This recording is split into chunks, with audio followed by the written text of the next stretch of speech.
गुस्से में कभी भी गलत मत बोलो। मूड तो ठीक हो जाता है पर बोली हुई बातें वापस नहीं आती। नमस्कार दोस्तों, इस ब्लॉग में आप सभी लोगों का बहुत बहुत स्वागत है।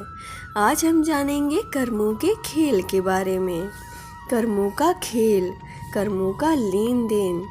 बेटा बनकर, बेटी बनकर, दामाद बनकर, बहू बनकर कौन आता है जिसके साथ आपके कर्मों का लेना देना होता है।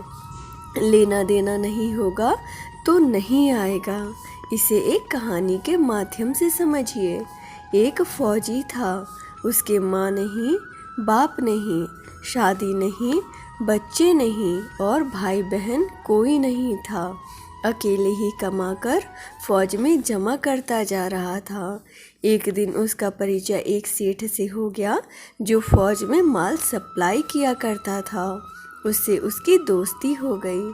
सेठ ने सुझाव दिया कि जो पैसे तुम्हारे पास है वो उतने के उतने ही वैसे ही पड़े हैं, वो मुझे दे दो। मैं कारोबार में लगाकर पैसे बढ़ाकर तुम्हें दे दूंगा। फौजी ने सेठ को पैसा दे दिया। खूब कमाई होने लगी, कारोबार चमक गया। थोड़े दिन बाद बॉर्डर पर लड़ाई छिड़ गई। लड़ाई में फौजी ने घोड़ी पर चढ़कर युद्ध किया।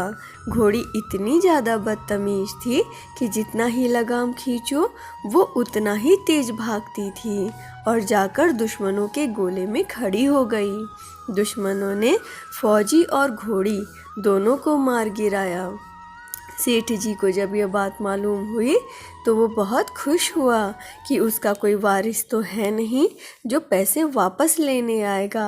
अब सब मेरा का मेरा ही हो गया। कुछ दिन बाद सेठ जी के घर एक लड़का पैदा हुआ। सेठ जी और ज़्यादा खुश हो गए। लड़का बहुत होशियार था, पढ़ने में समझदार था। सेठ ने खूब पढ़ाया लिखाया, खूब पैसा उड़ाया। सोचा अब ये कारोबार संभाल लेगा, चलो इसकी शादी कर दें। घर में नई दुल्हन भी आ गई। शादी बहुत धूमधाम से की। कुछ दिन बाद बेटे की तबीयत खराब हो गई। सेठ डॉक्टर के पास गया, हकीम, वैद्य सबके पास दौड़ा, खूब पैसा बहाया, लेकिन बीमारी बढ़ती जा रही थी, रोग कट ही नहीं रहा था। अंत में सबने ये कह दिया कि अब ये 1-2 दिन में मर जाएगा।